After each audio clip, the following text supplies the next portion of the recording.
আসসালামু আলাইকুম এভরিওয়ান। আমরা আজকের এই ভিডিওতে পিডিএ থেকে 2 নাম্বার দ্বিতীয় এক্সাম্পলটা দেখব। সো এক্সাম্পলটা আমাদের প্রথমটার মতোই, বাট এখানে একটা জিনিস এক্সেপশন আছে। সেটা এখানে আমরা দেখতে পাচ্ছি কি, এখানে এল সমান আমাদের বলা আছে A to the power M B to the power N where M is greater than N. অর্থাৎ আমাদের এরকম একটা জিনিস আমাদের এখানে চাইছে যে আমরা এখান থেকে যে স্ট্রিংগুলো জেনারেট করব, লাইক এরকম হবে এ এ বি, ঠিক আছে, অথবা এ এ এ এ বি, এই টাইপের আমাদের স্ট্রিংগুলোকে অ্যাকসেপ্ট করানোর জন্য আমাদের একটা পিডিএ ডিজাইন করতে বলছে। ঠিক আছে, অর্থাৎ এখানে এ আর বি এর মান সমান হবে না, এক নাম্বার কথা এটা। এবং এরকমও হবে না এ বি বি, এরকম হবে না, অর্থাৎ বি এর অকারেন্স এর থেকে বেশি হইতে পারবে না। তাহলে হইতে পারবে কি, এখানে এর অকারেন্স বি থেকে বেশি হইতে পারবে। ঠিক আছে, বাট কত বেশি হইতে পারবে এটার কোনো লিমিটেশন নেই। আমার 1000টা এ থাকতে পারে, একটা বি থাকতে পারে। ঠিক আছে, সো এটাকে আমাদের পুশ ডাউন অটোমেটার থ্রুতে ডিজাইন করতে হবে। তাহলে এটাকে আমরা ডিজাইন করব কিভাবে? এগেইন আমরা এটাকে কয়েকভাবে ডিজাইন করতে পারি, বাট আমরা যেহেতু গত এক্সাম্পলে দেখছি একটা ডিএফএ থেকে কিভাবে ওইটাকে আমরা মডিফাই করে একটা পিডিএ বানাতে পারি, এবং পরে দেখছিলাম যে যেটা অ্যাকচুয়াল কি বলবো স্ট্যান্ডার্ড সলিউশন সেটা কিভাবে করে। সো আমরা ওই প্রসেসেই আঁকাইছি। ঠিক আছে, যে এইখান থেকে আমরা কিভাবে করতে পারি। ওকে ফাইন, তাহলে আমরা এখানে এগেইন আমরা কি করব, এখানে দুইটা কি ধরবো, দুইটা স্টেট ধরবো। ঠিক আছে, দুইটা state A to the power n যতগুলা এ আসবে সবগুলাকে কাউন্ট করার জন্য আমরা একটা স্টেট ধরবো, b to the power n যতগুলা বি আসবে সবগুলাকে কাউন্ট করার জন্য আমরা একটা স্টেট ধরবো। ঠিক আছে, অর্থাৎ এ কে কাউন্ট করার একটা স্টেট, বি কে কাউন্ট করার একটা স্টেট। কারণ কি, কারণ প্রথমে আমার যা আসবে সব এই আসবে, এরকম আসবে না A B B B A, এরকম আসবে না, অর্থাৎ অগোছালো কোনো আসবে না। কারণ A to the power N B to the power N প্রথমে অনেকগুলো এ আসবে, তারপর অনেকগুলো বি আসবে, তাই তো? তাহলে প্রথমে যেহেতু সবগুলো আসতেছে, তার মানে কি একটা স্টেটের মাধ্যমে আমরা সবগুলোকে কাউন্ট করে ফেলতে পারবো। একটা স্টেটের মাধ্যমেই আমরা সবগুলো এ কে ওই একটা স্ট্যাকের ভিতরে পুশ করে রাখতে পারবো। ঠিক আছে, সো এই জন্য আমাদের এটাকে একটা স্টেট ধরতেছি, এটাকে একটা স্টেট ধরতেছি। ওকে, তাহলে আমরা এটাকে যদি একটু ডিজাইন করি তাহলে আমাদের কেমন লাগবে। এইখানে কিউ ওয়ান দিচ্ছি, কিউ নট দিচ্ছি, আর এখানে আমরা দিচ্ছি কিউ ওয়ান। ওকে, তাহলে কিউ নট আর কিউ ওয়ান, এখানে একটা ট্রানজিশন থাকবে।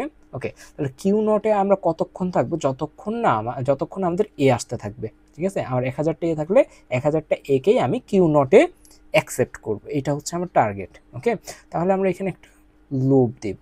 ফাইন, লুপ দিলাম। তাহলে প্রথম এ যখন আসবে আমাদের এভাবে চিন্তা করতে হবে, একটা স্ট্যাক কিন্তু আমরা আঁকড়াই নেব এক সাইডে। ঠিক আছে, পরে এটা কেটে দিব, সমস্যা নেই। তাহলে জেড নট আমাদের বাই ডিফল্ট থাকতেছে। ওকে, তাহলে এই যে জেড নট থাকতেছে, তাহলে আমাদের প্রথম যে এ আসবে সেই এ ইনপুট পাওয়ার পরে স্ট্যাক টপে কে থাকবে, জেড নট, এবং ওই এটা পুশ হলে আমাদের কি লাগবে দেখতে, এ জেড নট লাগবে।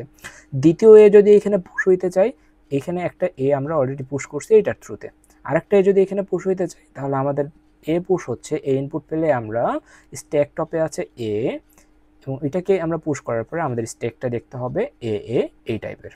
ওকে, তাহলে আমরা এখানে দুইটা কেস নিয়ে আলোচনা করলাম। এইখানে যদি আমরা আরও লিখতে পারি এখানে কিন্তু, ঠিক আছে, যে আরেকটা আসছে, অর্থাৎ এ এ এ এটার জন্য আমরা বানাই, তাহলে আমরা আরেকটা লিখতে পারি। ঠিক আছে, এখানে এই যে এই সেকেন্ড লাইনের জন্য এখানে আরেকটা এ পুশ করলাম। থার্ড একে যখন আমরা পুশ করতে যাবো আমরা লিখবো ইনপুট গেটিং এ, স্ট্যাক টপে আছে এ, এবং ওইটাকে পুশ করার পর এ হয়ে যাচ্ছে, অর্থাৎ এই দুইটা আমাদের সিমিলার হয়ে যাচ্ছে। সো আমাদের তো দরকার নেই সিমিলার জিনিসকে এখানে রিপিট করার, তাই না?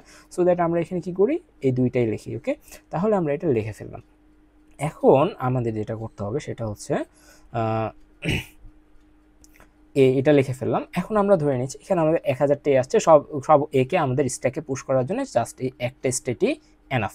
ঠিক আছে, যত এ আসবে সেই একটা স্টেটই আমাদের সবগুলোকে এই স্ট্যাকে পুশ করে ফেলতে পারবে। তাহলে আমরা কিউ ওয়ানে কখন যাব, যখন আমরা একটা বি পাবো। ঠিক আছে, একটা বি পেলে আমরা কিউ ওয়ানে মুভ করব। ওকে, তাহলে আমরা এখানে বি লিখতেছি।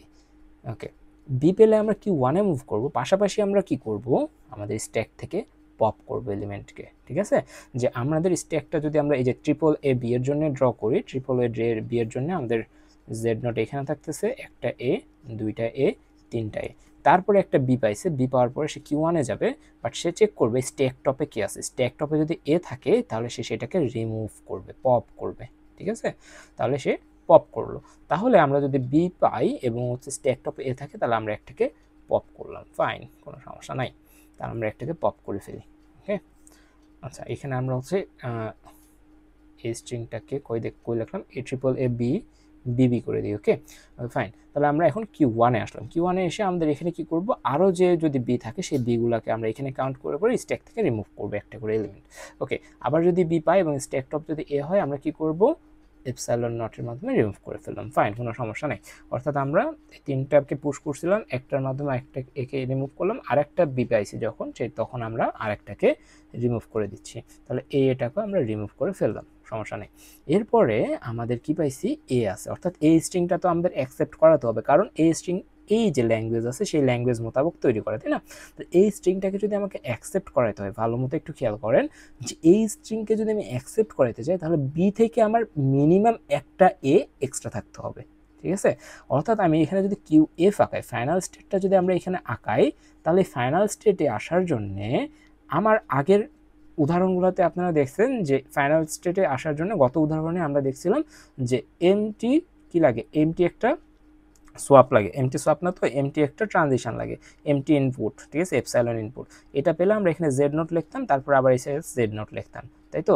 অর্থাৎ জেড নোট অর্থাৎ নো চেঞ্জ, ঠিক আছে, স্কিপ যেটাকে আমরা বলতাম। বাট এইখানে আমাকে কি চেক করতে হবে, এইখানে আমরা এপসাইলনের থ্রুতে Q1 থেকে QF এ আসতে পারবো তখনই যখন আমার স্ট্যাকে একটা এ, মিনিমাম একটা এ বেঁচে থাকবে, মিনিমাম একটা এ। এখানে আরেকটা এ থাকলেও আমার সমস্যা নেই, আরেকটা এ থাকলেও সমস্যা নেই, বাট অ্যাটলিস্ট একটা এ আমাদের থাকতে হবে স্ট্যাকে। তবে আমরা কি করব, এপসাইলন ট্রানজিশনের থ্রুতে আমরা এই যে কিউ ফাইনালে চলে আসবো, ঠিক আছে? কিভাবে আমরা একটু পরে আবার যখন ইভ্যালুয়েট করবো একটা স্ট্রিংকে তখন আমরা আবার দেখতেছি এটা, যেখানে এ লিখলাম আবার এ, ওকে, নো চেঞ্জ। এ মানে কি, এখানে যেটা এখানে সেটা থাকা মানে হচ্ছে নো চেঞ্জ বা স্কিপ, সেটার মাধ্যমে আমরা Q1 থেকে QF এ আসলাম। এখন আমরা এখানে একটা স্ট্রিং নেই, লাইক হচ্ছে এরকম এ এ এ এ এ বি বি, আচ্ছা বি নিয়ে দেখি, তারপর একটা বি অ্যাড করবো। ওকে, তাহলে এইটাকে আমাদের অ্যাকসেপ্ট করার কথা, তাহলে এটাকে অ্যাকসেপ্ট করাতে যাই, তাহলে আমরা দেখবো যে হচ্ছে এখানে কিউ নোট, এখানে চারটা এ আছে, তাই না? চারটা এ, এই যে 3 2 5টায়, তাহলে 5টা এ আমরা এখানে লিখি, একটা এ, এই যে একটা এ, দুইটা এ, তিনটা এ, চারটা এ, পাঁচটা এ, 5টা এ আমরা লিখে ফেলছি। ওকে, 5টা এ লেখার পর আমরা পাইছি একটা বি, ঠিক আছে, একটা বি পাইছি। সো এই যে একটা বি পাইছি, বি পাইলে আমরা কি করবো, বি পাইলে আমরা পপ করব, আমরা তো এটা শিখছি তাই না, যে বি পাইলে পপ করবো, আমরা ডিজাইন করছি এরকম কিছু, ঠিক আছে? তাহলে বি পাইলে যদি একে পপ করে দিই তাহলে এ আমরা সরাই ফেললাম, আরেকটা বি আছে, আরেকটা পপ করবো, এখান থেকে এটা সরাই দিলাম। এখন এটা তো আমাদের লজিক্যালি অ্যাকসেপ্ট হওয়ার কথা এবং অ্যাকচুয়ালি অ্যাকসেপ্ট হচ্ছে। বিবি পাওয়ার পরে আমাদের এইখানে এসে থেমে গেছে, এখন কোনো কিছু আর পাওয়ার নাই, তখন আমরা কি করতেছি, এপসাইলন ট্রানজিশনের মাধ্যমে আমরা এইখানে আসতেছি। এবং এইখানে আসার শর্ত কি, এখানে আসার শর্ত যদি আমি এরকম দিতাম এপসাইলন কমা জেড নট, তাহলে কিন্তু আমার স্ট্রিংটা এখানে আসতো না, আর স্ট্রিংটা এইখানেই থাকতো, কারণ সে হচ্ছে স্ট্যাক টপে জেড নট পায়নি, সেই স্ট্যাক টপে কাকে পাইছে, এ কে পাইছে। অর্থাৎ আমার একটা হলেও এ আমার স্ট্যাকে অবশিষ্ট আছে, যেটা আমাদের বোঝাচ্ছে এ আমাদের বি থেকে বেশি। অর্থাৎ আমার কাছে যদি 10টা কয়েন থাকে আর আমার ছোটো বোনের কাছে ধরে নিচ্ছে 9টা কয়েন আছে, তার মানে কি এই 10টা কয়েনকে এলিমিনেট করার জন্য তার 10টা কয়েনই লাগতো, ঠিক আছে? তার মানে একটা কয়েন আমার কাছে এক্সট্রা থাকতেছে, ঠিক আছে? এর সাথে কাটাকাটি করার পরে এই একটা কয়েনও যদি এক্সট্রা থাকে তার মানে কি আমার কাছে তার থেকে বেশি টাকা আছে, তাই তো? তাহলে এই যে একটা হলেও আমাদের কি থাকতেছে, এখানে এ যদি থাকে তাহলে আমরা ফাইনাল স্টেটে আসতে পারতেছি। এবং এখানে আমরা দেখতেছি অ্যাকচুয়ালি একটা না, এখানে একটা থাকাও টপে যায় যেটা, আর 3টা থাকাও সেটা। এখানে যদি আরও 1000টা থাকতো তাও কিন্তু এই আমাদের টপ থাকতো। সো আমরা এপসাইলন ট্রানজিশনের থ্রুতে ফাইনাল স্টেটে আসতেছি তখনই যখন আমরা টপে একে পাচ্ছি, ঠিক আছে? টপে একে পেলে আমরা এখানে আসতেছি, অর্থাৎ এই কিউ ফাইনালে আসার মাধ্যমে আমাদের এটা অ্যাকসেপ্টেড হয়ে গেল। ওকে, 4টা পাইলাম, সমস্যা নেই, এখানে আবার লিখতেছি 4টা, 5টা আছে এখানে অ্যাকচুয়ালি 5টা পাইলাম, সমস্যা নেই। 5টার পরে 2টা বি আছে, 2টা বি আমাদের 2টা এ কে ক্যান্সেল আউট করে দিল, ঠিক আছে? ক্যান্সেল আউট করে দেওয়ার পরে আমাদের চিত্র আসলো এরকম। এবং আমরা এখানে লিখছি Q1 থেকে QF এ যাওয়ার শর্ত হচ্ছে এপসাইলন ট্রানজিশনের মাধ্যমে যাইতে পারবে, সমস্যা নাই, বাট আমাদের স্ট্যাক টপে এ থাকতে হবে। স্ট্যাক টপে এ আছে, সো দ্যাট আমরা ফাইনাল স্টেটে আসলাম। ওকে, এখন আমরা হচ্ছে আরও 2টা বি এখানে বাড়াই দেখি। ওকে, বিবি ছিল, আরও 2টা বি দিলাম, তাহলে এই যে 2টা বি, এই 2টা বি এর জন্য আমাদের আরও 2টা স্ট্রিং, 2টা এ এখান থেকে চলে যাবে। এই 2টা এ যাওয়ার পর আমাদের টপিকে এখন আছে এই আছে, ঠিক আছে? এবং আমাদের স্ট্রিংটাও ভ্যালিড, 5টা এ আছে এবং 4টা বি আছে, ভ্যালিড, অ্যাকসেপ্ট হওয়ার কথা। 4টা বি দ্বারা আমরা এগুলোকে ক্যান্সেল করে আমরা হচ্ছে এপসাইলন ট্রানজিশনের থ্রুতে আমরা এখন কি করব, এপসাইলন ট্রানজিশনের থ্রুতে এই যে স্ট্যাক টপে এ আছে এবং আমরা এ কে আনচেঞ্জ রেখা আমরা কিউএফ এ চলে আসলাম, আমাদের স্ট্রিং অ্যাকসেপ্টেড। তাহলে আনঅ্যাকসেপ্টেড কখন হবে, রিজেক্টেড কখন হবে? রিজেক্টেড হওয়ার জন্য আমাদের হচ্ছে এখানে আরেকটা বি আমরা দিই, অর্থাৎ 5টা এ আছে, 5টা বিও আছে আমাদের। ওকে, 5টা এ 5টা বি আছে। তাহলে 5টা এ 5টা বি যদি থাকে, সেই ক্ষেত্রে আমরা দেখব যে 5টা এ এখানে আমাদের ছিল, এই যে 2 3 4 5। তাহলে 5টা বি আমাদের এই জায়গায় এসে কি করবে, 5টা বি এর জন্য 5টা এ আমাদের এখান থেকে ক্যান্সেল হয়ে যাবে। এই Q1 স্টেটে 5টা এ এর জন্য 5টা বি ক্যান্সেল হয়ে গেল। এখন 5টা বি যখন ক্যান্সেল হয়ে যাচ্ছে, আমাদের স্ট্যাক টপকে, আমাদের স্ট্যাক টপ হচ্ছে জেড নট। এখন এই যে স্ট্যাক টপ জেড নট, এখন Q1 এ আমি আছি, Q1 থেকে কি আমি কিউএফ এ আসতে পারবো? অ্যান্সার হচ্ছে না, Q1 থেকে আমি কিউএফ এ আসতে পারবো না। কারণ Q1 থেকে কিউএফ এ আসার শর্ত ছিল স্ট্যাক টপে এ থাকতে হবে, বাট স্ট্যাক টপে এ নাই, স্ট্যাক টপে আছে জেড নট। সো আমাদের এ আর বি এর মান যখন সমান, তখন এইভাবে কিন্তু আমাদের স্ট্রিংটা এইখানে থেমে যাচ্ছে এবং ফাইনাল স্টেটে আসতেছে না।